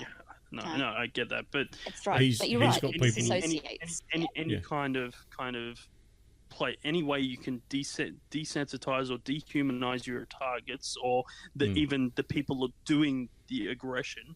You know, he's not a willful evil killer. He's just fucking zombie mad. That's a justification. And let's call a spade a spade. That's at the end of the day, if it gets knocked back, that's where he's going with this. Yeah. That's how he's going to modify his game so he can get it through. I just think there's a lot to it, and you know, there's a lot to how it's described that just it sends up warning bells. Totally, you know, like it's totally, yeah, and it should. And to be fair, when I said I knew how I'd argue this, my argument was going to be similar to Rem's. I agree with you wholeheartedly. This fetishizes the violence and the raping. It's a game purely about raping. It's not just a scene in a game designed to shock you into a part of a game and understand the bigger picture that's going on. This or is tell the a picture. Story. There is no story here. This is just, I mean, I know it's a visual novel, but let's be honest, it's not sounding like that at all. it's wrong, and every bit on the Steam page just throws up warning bells. And unfortunately, now it's going to be part of my Steam meta, so God knows what I'm going to see. All right, well, let's leave that one alone. Star Wars Fallen Order. Let's get some good news in. Yes. Totally. Totally. So, this brings a little bit of joy to this piece of news. So I got two little bit tidbits about Fallen Order. The first one is, those that don't know this name, I'm going to explain it to you. Chris Avellone. Do you know who this is? No?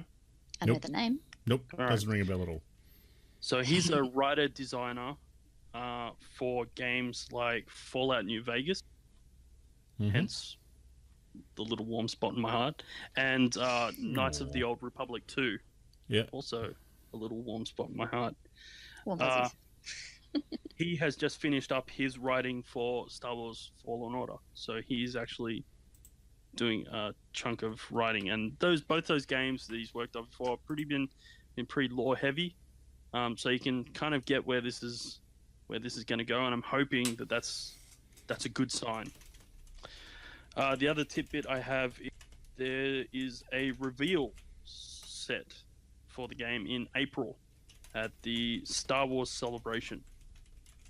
So only next month we will get a reveal for the game. So excited. The Star Wars nerd in me. You gotta pitch the tent in front of your pants now. Little one. Halfway there. A little one. I'm not sure what that says about you, but anyway. That's my Fallen Order news. I'll be more. It'll be bigger when I see it. Sure. Yeah. You're a grower, not a shower. It's one of those things that's no good when you can't touch it. Okay, next. Let's jump back into some Anthem stuff. Anthem is causing PS4 consoles to brick. Conspiracy! I hear you say. Drama. I was going to put it up on Twitter that, an Xbox fanboy, or an Xbox fan had jumped into the recent update for Anthem and just put some underlining code in there. But users are claiming that they're getting booted out of the game and the PS4 is shutting down as if the power cord has been pulled. Now, for those of you who don't know, this pretty much bricks the console. You can't turn it back on the standard sort of ways where you just push the button or push the PS controller. You've actually got to do a reset on it. When you do the reset, it goes through the whole boot up process and checks the drives, yada yada yada. They've had it happening when encountering errors in the game, or just when they're hitting the PS button to go back to the main screen. It'll either kick them out to the screen and then brick it, or just die on it. Both PS4 and the PS4 Pro have been affected by it. No. She's a brick. I'm glad Anthem's on the Xbox. This stage, Kaz has asked in the chat, how do you fix? At this stage, there isn't one. The last bit of information I read was from the Anthem team that said, we are aware of the issue and we're working towards a fix, but as of yet, I haven't seen it. So that's a bit of that's just another nail in a very big coffin, isn't it? It's not great, is it? No. Look, it's just it's a real rough run. Oh well. Rem, ex-EA executive, has started his own studio. He has, yes. Mr. Patrick Sutherland. Yes. So yes, he's former EA executive, as he said, and he was involved in a lot of big development roles, including Battlefield, Battlefront. He worked on the early versions of Frostbite engine. Like, this is, clever guy. Anyway, Sorry, I just read what You're chat. right, you're laughing at Kaz. Yep, sorry. On a side note, do you know what Patrick walked away from EA with? What's that? Something like $500 million. Yeah, nice. It would have been heavy pockets. Yeah. What's Which is his good. studio called? Money or Us? Embark. So yes, it's a new indie studio called Embark. They're currently working on their first game, which is the best description I've found is a free-to-play action game set in a distant future where teamwork is a major component, and they're building it on the epic Unreal Engine. So it's going to be sounds interesting. Yeah, it obviously one to watch, I guess. Yeah, that's about really all I have on that. What sort of game do you think it's going to be? Like, are we talking another battle royale style? Are we talking? Put money on that. I'm actually thinking it's going to be more of a survival type thing. Yeah, they've not really given up too much information on that I have seen. Yeah, I'm intrigued. I am intrigued. Something about it has me interested, and I don't know. Like, if it ends up being, what's the name of that game? Smite-ish? I'm going to be really pissed. But Smite-ish. Smite-ish. If it's even a 15th of Smite-ish, it's done. I thought It's a MOBAs were 15th dead too now. much. I thought they died for Battle Royale. Well, you know, it's a successful build for a game, so, you know, it wouldn't be the worst decision to make a battle royale. Card game. The new Hearthstone. Yeah, I don't think it's going to be Hearthstone. I think those are your three most popular choices: Battle Royale, MOBA, or card game. Those are the ones you make the most money off. Well, you're not going to have much teamwork in a card game, so I'm going to say it's down to 2. Well, maybe it might be a new type of card game where you got to work as. What kind of, like, team-based poker? Yeah, no, you like play as a team of 3.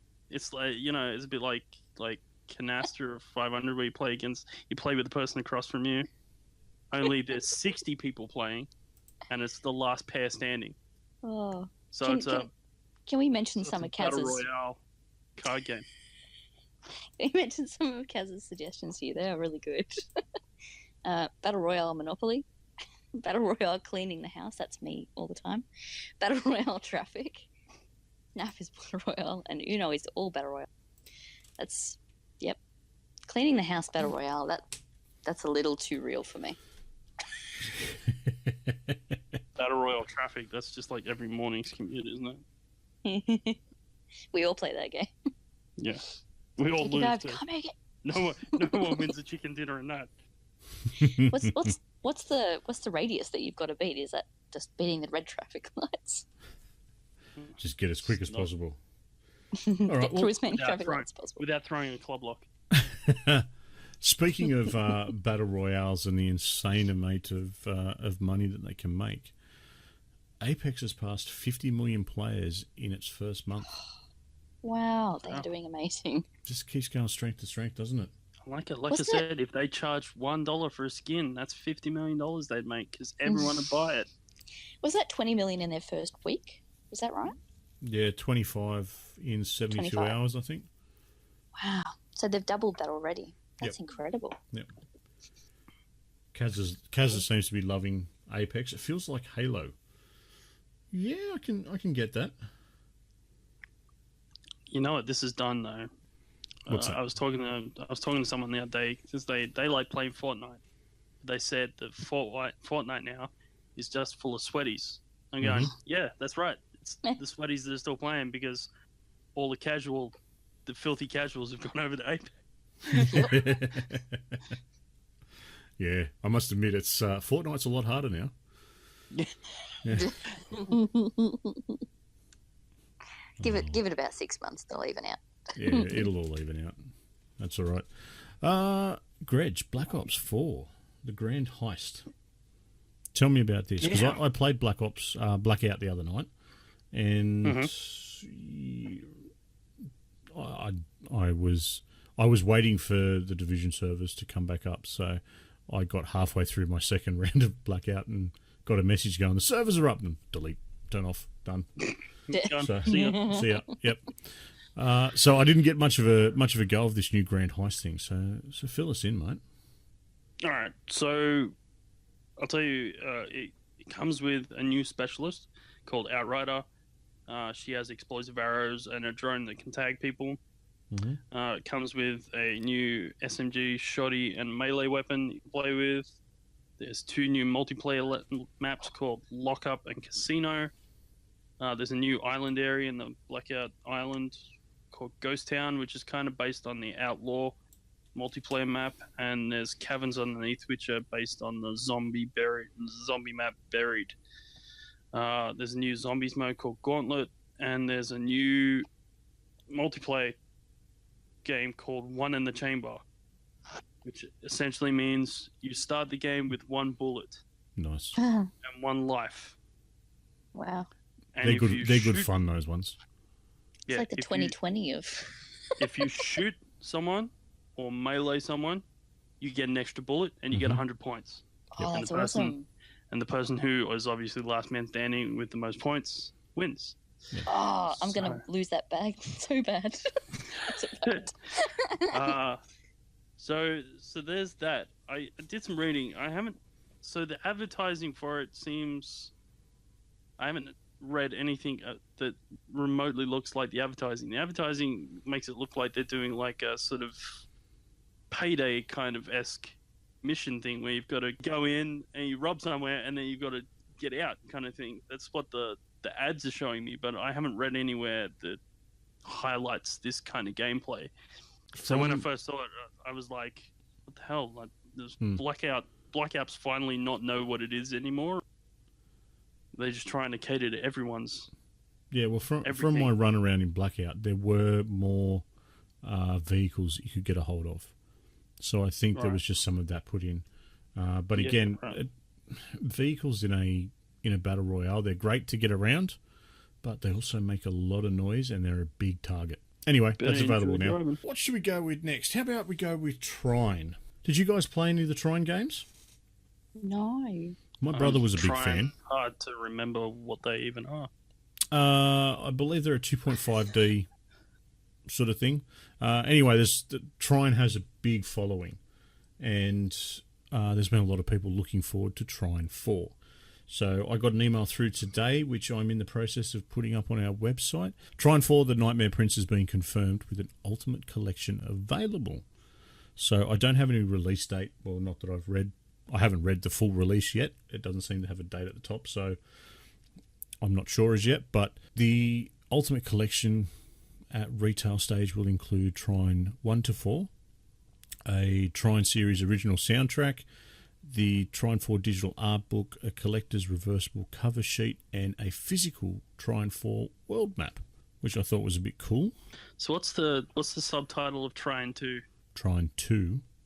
Yeah. I don't have Trying that to do here. what? Exactly. I wanted to know what they're trying to do. It's like trying to win. No. Because Trine 4, The Nightmare Prince sounds like a bad dating game. Yeah, you could take it like that. Yeah, I guess. You're trying for the Nightmare Prince. So. I have a feeling that Trine's one of those niche games. I haven't played any of them, but the reason I've brought it up and I've put it into the news is my brother has, and he's spoken about it with a great deal of enjoyment and fondness, exactly. And everyone that I've spoken to that's played it seems to have enjoyed it. So Trine 4 is coming out. Check the website. There's full details over there. G'day, Editing Lucas here, jumping in about the Trine games. I'm a massive fan of Trine 1, 2 and 3, and the best way to describe the Trine games is like a modern take on the old school Lost Vikings games. If you played those ones back in the day, you had 3 different Vikings and you could switch between the 3 of them, and they all 3 had different abilities. Trine is very similar. You've got 3 characters and they all have different abilities to get through levels, and you've got to switch through them. And if you can also play in online co-op as well. The online components have been pretty bad with the servers here. Normally we get like 999 pings because we don't have any local servers. Hopefully that changes with Trine 4. But yeah, so you can switch it up. It's all magical. It's all very bright color palettes, and it looks, plays, and is a wonderful game. I'm a big fan of it. I'm really happy to hear that Trine 4 is coming, and that's all I've got. Back to you guys. Rem, Outer Worlds. What's kicking along there? Outer Worlds is a new game that's in development by Obsidian, who made the original Fallout game. So 1, 2, not 3 and 4. So Game Informer podcast had a Q&A with Tim Kaine and Leonard Boyarsky, I think it is, from Obsidian, and asked them a whole bunch of questions. But among the details that they were able to get out of them was that there's going to be things like there's weapon mods but no crafting, there's a level 30 cap, things like that. Very basic sort of details. They can't give away too much at this point, it seems. But the premise of the game is basically that it's an alternate timeline of the world where President William McKinley was assassinated in 1901, which would have meant that potentially Roosevelt wouldn't have taken office and implemented the trust-busting agenda. So the large corporations weren't broken up, creating this alternate reality. From what I've seen of the game, which isn't heaps, but it's basically, it looks, to me anyway, it looks like a slightly more futuristic version of the Fallout worlds from, I guess, Fallout 3. But they're all hand-drawn art. And you've got, like, as you look up into the sky, you're seeing space. You're seeing spaceships flying past you, other planets, suns, things like that. It looks incredible. They went into a little bit of detail about the way that they've done the game. They decided against doing a big open world style RPG because they felt like that was sort of going to leave you a little bit underwhelmed, to be honest. So they've given you a ship where you can travel from one place to another, but once you're in that place, there's basically a select number of places you can be. So you'll have a one playable area that is on like a space station, but then when you go to a planet, there might be 3 different areas that you can go to, and they're relatively sizable. They talked about a lot of their animation styles. They put quite a lot of effort into the animation of the characters. There's beautiful facial animation and movements in just even in the trailers that they've shown. They have spent a lot of time trying to personalize the majority of the main characters, but you know, it's a decent sized game, so you're going to probably get a fair few characters that aren't going to be overly rendered and animated. But it's looking pretty, and it's looking like it's going to be a very interesting game. And based on who's making it, I think it's going to be fun. It'll be I up think there. they're going to do a good job. Yeah. Yeah. Have we got a release sort of idea yet? Not that I've heard. Not that Nothing I've heard there yet. No, All right, cool. but So I will watch this space. Yeah. Look, at nothing else, you know the story is going to be really good because that's really where Obsidian shine. They're really good storytellers. By the sounds of it, it's going to be a bit the world itself is going to be a bit Destiny-esque. It's traveling from place to place, and you'll have different maps that make up the world, as Deb was describing. I get the sense that that's kind of the feel that you'll kind of get. Obviously, it'll be in a different world, but similar feeling. But look, all right, look, I'm excited. Obsidian are yet to make something bad. Let's put it that way. Yeah, they've got a pretty good track record, so that's awesome. Yep. All right, mate. Take us away with Crew 2. I honestly thought this had sort of gone by the wayside. I haven't heard anything for a while. So did I until I saw this pop up, and I thought, you know what, there might be one person that listens that's like, hey, we still play the Crew. Why didn't you talk about that? Well, for the next 5 seconds, I'm going to talk about the Crew. There's a car pack coming out in March, which is this month, funnily enough. It will contain the Spiker C8 Aileron and the Mercedes C63S Coupe, which I'm going to say right now that car. I want that car in Forza. No, I want that car in life. Oh, to be fair, if I could have that car in real life, have that car. But because it's a beautiful car and it's staunch. My God, is it? So I'm gonna geek out a little bit here. That thing is the sound when that thing. Oh, it's apocalyptic. The noise that comes out of this. It is. I swear to God, it is not. It is not moving on the ground. It is moving the ground from underneath it. It's the car staying still. stays stationary and it's moving the earth to get to where it wants to go. That's how apocalyptic it feels. So sorry for those that aren't car people and aren't geeking out with me, but those that are, you understand what I'm saying. This thing is apocalyptic when it comes to the sound that comes out of it, and it's a sexy looking car. So when does that drop? It's just called the March Car Pack, so I'm assuming that it should be Probably out mid-month or so. anytime, if not already, sometime in the next little while. Yeah. So Alrighty. I didn't get a date. Beautiful. Well, the last bit of news is the PS2 turns 19 this week. Wow. Today, actually, I think it was. Oh, happy birthday. No longer supported PlayStation. Yes. So I think it was it 150 million, something like that, consoles that were sold. Pretty much the biggest. I own 3 of them. Yeah. 3 of those 100. I had 2. Yep. You've still got one, haven't you? I still got the 3rd one. Yeah. You've still got one, yeah. So it was released in Japan pretty much today, 19 years ago. It took Australia 8 months to get it. Yeah. 8 months. I got one in 2000. Yeah, I'm not that good. It's when I was still playing my PS1 back then. That's when I became a full-fledged member of the PS Boy fan club. Before you absconded. I changed hands. Before I defected. Yeah, so that's later, much later. I'll leave it with that. Yeah, Kaz in the chat, thanks, mate. Yeah, 155 million units, 150 is confirmed by Sony, and oh god, most people I know had one. Yeah. And let's be honest, Manhunt come out on it, so awesome. Yeah, look, talking about, violent video games. It was good fun. My first game on it was Gran Turismo 3. Probably would have been mine as well. Played the shit out of it. Yes. Mate, I can remember going around to your house recently, like last couple of years, and feeding your cat and having to restart. Oh, that might have been on the 3. Oh. Having to restart the Gran Turismo to speed it back up so you could do your 24-hour race. That was definitely PS2. Yeah, that was definitely PS2. That was Gran Turismo. Go and feed the cat. And by the way, can you do Gran Turismo for me? Yeah. Yeah. Can you just?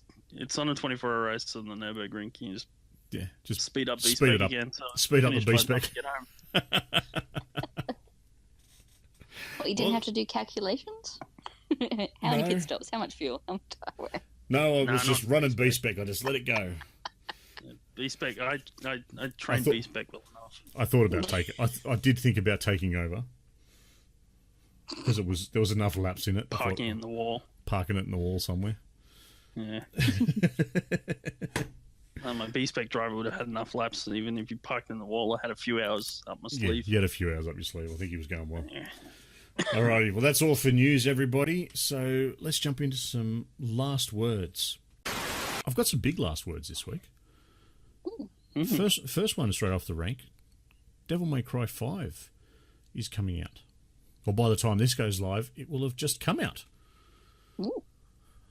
So, and because we are very lucky with the people down at Turn Left Distribution have shot us out a copy to do a review on, so that will be up, if not already, very shortly. Either of you guys looking to have a crack at Devil May Cry? I was about to say, did they give it to you on the proviso that they said don't let Grejio play it? Yeah, well, we already knew that. because they've like listened to like what I've previously said about the game, and they've gone, this dude's gonna hammer the game. Yeah, no.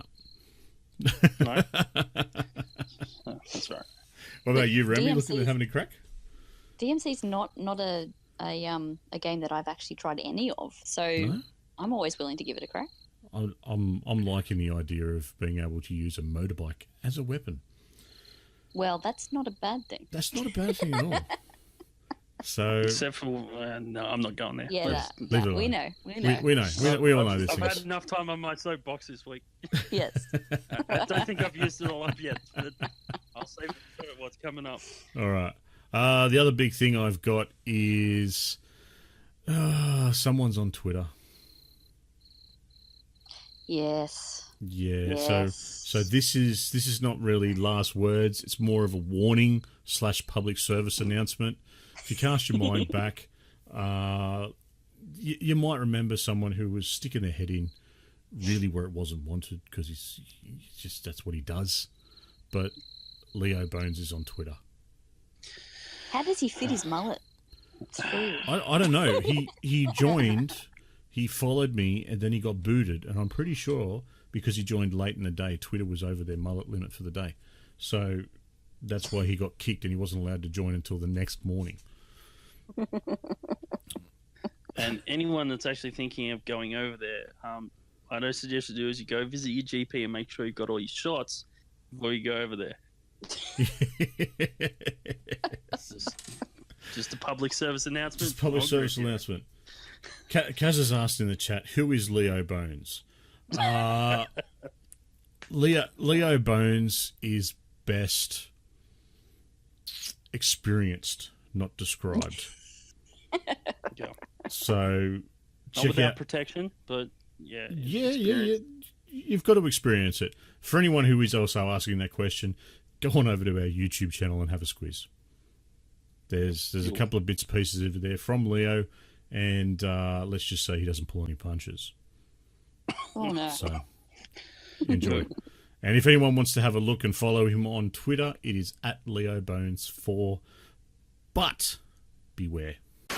G'day, Editing Lucas here again, just with a couple of corrections. Leo Bones is not on our YouTube channel. He has been removed thanks to a couple of takedown strikes from YouTube threatening to close us down if we allowed him to have a voice on our channel. So there's no Leo Bones on our YouTube channel as suggested by Snoogs. And also Leo Bones has changed his Twitter handle. It's not Leo Bones 4. Since the recording of this show, it's been changed to Leo Bones U, just the letter U. So Leo Bones, as you would expect to spell that, with the letter U. Good luck if you want to go and follow him. That's all I have to say. See ya. I'm still trying to work out what the 4's for. You've been warned. You have What does been. Leo Apparently- Bones for? Well, there's a worry. There might be Leo 300 Bones Leo 4, Bones whatever out there. Leo can bone get.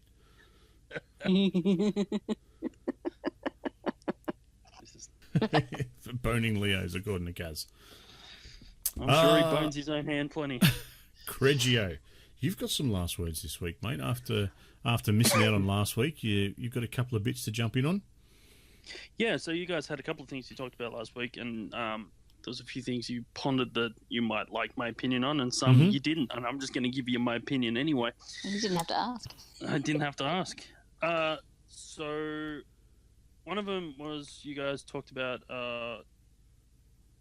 potential unionism in gaming industry. Yes.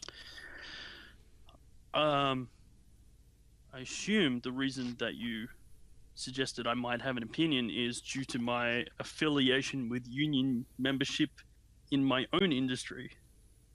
No, that's not what I was getting at, but that's a good point. So, to give people a little bit of context, and this will either make you love me or hate a little bit more, I am, and I accept that, I am a union delegate where I work.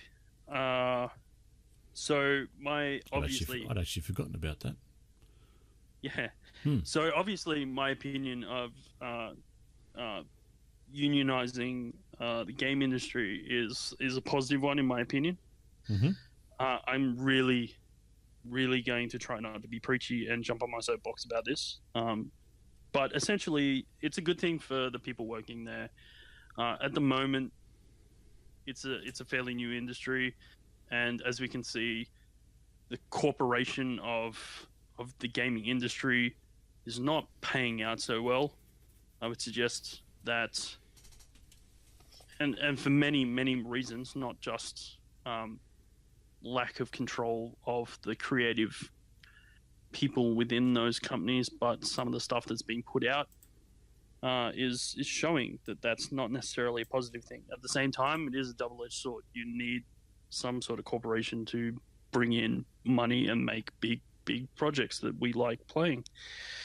But the collective power obviously gives people the ability to negotiate better outcomes for their work, and the statistics show that workplaces that are unionized have better entitlements, better remuneration rates, just better work-life balance in general than places that aren't, and that's statistically a fact. You can look it up. You don't have to take my word for it. You can look up the stats are online. You can find them, and it makes sense. It's pretty straightforward. Also, the other sort of topic that you touched on was the whole layoffs in industry and stuff like that. Better Grejios. Yep, definitely better Grejios. You can negotiate that whenever you like, Kaz. Project transition. Part of me being a delegate in the industry I work in, I'm lucky enough where I'm actually sit on a industry committee, which means that so for me, where I work, it encompasses a lot of different industries, and this committee is where all those industries meet and discuss how we can all move forward as a conglomerate in our joined ventures and better handle all sorts of issues. Now, I've, as part of that committee, have talked to CEOs and the heads of some rather large multinational corporations. One recently, the last one I spoke to, was a actual multinational company that's also a defense contractor. And his opinion on poor project transition was that it was a failure, bad business. To have people fired because your project is wrapping up, and then not have a project for them to move on to, which is becoming quite a rampant problem in the game industry, where we see very much so. Studios built up and then destroyed in a matter of kind of months these days, bought out and then pulled out from underneath just because the project is finished for him. And I take his word on this because, like I said, he's in charge of a multinational defense contractor. So we're talking about more money than probably the gaming industry could wish to have. He sees that as a failing, and unions have a part to play in remedying that problem. So, without banging on about it too much, I think this is a good thing. This is good talk. This is definitely a positive thing. Anyone that wants to talk with me offline about it, I will happily discuss this with anyone. Whether it's to hash out differences, talk about anything to do with unionism, the pros, the cons, the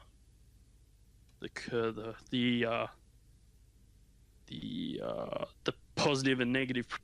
Happy to discuss it all with you. So I'm happy to discuss that.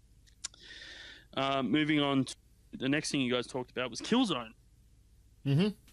I just wanted to quickly touch on that because, in my opinion, the first one was really good. I really enjoyed playing it, and it was kind of PlayStation's attempt, we'll call it, at answering Halo. Yes. It really was its silver bullet to try and to take some of that Halo, but never really reached that full potential that Halo reached. So, what I really liked about that game was as you played through the story, you could play as different characters, and different characters had different traits and play styles, and you could play the same mission multiple times in different ways by playing with different characters. So I had like one character that was very stealthy, so that person was able to like find air ducts and work their way around and hack into computers and turn stuff off and get people through that way. Or, you had the dude that was just all blunt force and just blow everything up and murder everyone on the way through, and and all permutations in between kind of thing. Mm-hmm. So that I really enjoyed. Cool. And then the last one was Resistance, and Lucas gave that a bit of a panning, and I think we've all forgotten what actually made Resistance good, and it wasn't graphically supposed to. It wasn't that. Well, it wasn't just the story. The thing that Resistance touted from the beginning was it used all this new power that the PlayStation 3 had, and it put it into the weapon mechanics of the game. So they really emphasized on making weapons that did stuff that no other game had done prior. So you had thing like the hedgehog grenade. And a hedgehog grenade is essentially just a grenade that fired and quote 50 individual spikes out of it. And they used the processing power of the PlayStation 3 to have a single AI essentially attached to every single spike, so it had its own trajectory and would bounce off hard targets and stick into soft ones, kind of thing. And then you had the bullseye assault rifle, which had the alternate fire of being able to stick a thing on the wall or on the floor, and you could fire an entire clip of ammunition into it, and then you would fire another tag at the enemy, and all bullets would go from one tag to the other, so you can essentially fire around corners. I remember that now you bring it up. Yeah. You had the Lark, which was the missile launcher that used an air brake, so you could fire a missile over cover, and then air brake, and then aim it wherever you wanted. So fire it like straight down, and then it would go straight down and blow up behind cover. And then you had the splitter, which would fire an explosive. And if you each time you tapped the secondary fire button, as it floated through the air, it would split up and create multiple bomblets, and just create this wall of bomblets that would fly through the air and just decimate anything in its path. So, that was really where they put their focus. I get that graphically it wasn't amazing for what the PS3 could produce, but that really wasn't what they were aiming for. They were aiming for... It was only early on, too. It was one of the first games to come out on the PS3, that's right. But that's what they were really aiming. They were aiming at that, trying to find some point of difference. Like, they knew that a whole bunch of people were just going to come out with graphically beautiful games that were going to blow people away. They wanted to try and find a point of difference. Cool. Yeah. Anything else? Cool. Must because you were sick. I was sick. That's all right, because you're back now. I'm sitting on that all week. I was listening to it going, oh, no, that's not true. Fuck you. And there we have Grejio, ladies and gentlemen, the man who gets angry if you have a differing opinion. No music this week. Alrighty, well, Rem, you've got some last words as well. With great sadness. I'm going to say that this is probably the last show I'll be in for a little while, at least as a regular co-host. Life is simply getting hectic and there's a lot going on for me. So, yeah, unfortunately it means that my appearance in the podcast is going to have to suffer for that. But I'm not gone for good. I will be around in the background, and I will come on the podcast whenever I can. Whenever, they get lonely. So I'll still be here. I'll still be in the channel. I'll still be on Discord. So, yeah. But I unfortunately won't be able to do this with you guys every week for a little while. Yeah, it's only for now. Only for now. Only for now. And we've got Kaz in the chat. You will be missed. That's definitely true. So, but that's the joys of having little ones and all that other stuff running around. So, yay! Busy life. Busy. Yes, Kaz, that's right. Well, the only other last bit of last words that I have is for that other show. Lucas's little baby. So last week he was here to do his own plug. It was a pretty good plug, and he might even be able to splice it in here. You lazy son of a bitch. Just pass it on to editing, Lucas. Oh, you do it. I don't want to fucking read my notes. Whatever.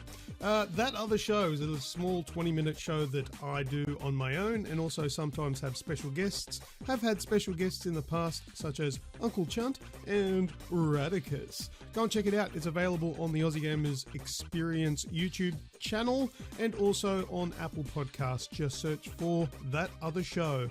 There's another one called That Other Show, but just ignore that one. You'll know my one because, what stands out? Fucking nothing. It has a coloured thing that says That Other Show in a font that kind of looks like the Hollywood sign. I don't know. I don't even know why. Whatever. There you go. Move on, Snoogs. It's done. Check out That other was show. There's a little bit there for awkward. Dramatic pause. That's what it was. Dramatic. Willy, do it. Willy. No. All right. Well, that's it. Any other last words popped into your head while we're going through, guys? Are we done? No. Good. Cool. Rem, done. Happy Good games. to go. Wrap it up. One bit of last word. I just checked my Steam page. You should see the shit that I'm getting on there now. Anyway, on to closing. Thank you very much to everyone that has listened to the show, and especially those that are still listening this far along. A super special thanks to our live listener, Kaz. Bro, much appreciated. Thank you as always. Greg and Rem, thank you for being on the show and keeping me in line this week. I hope you've had fun. Yeah. Always. Good stuff.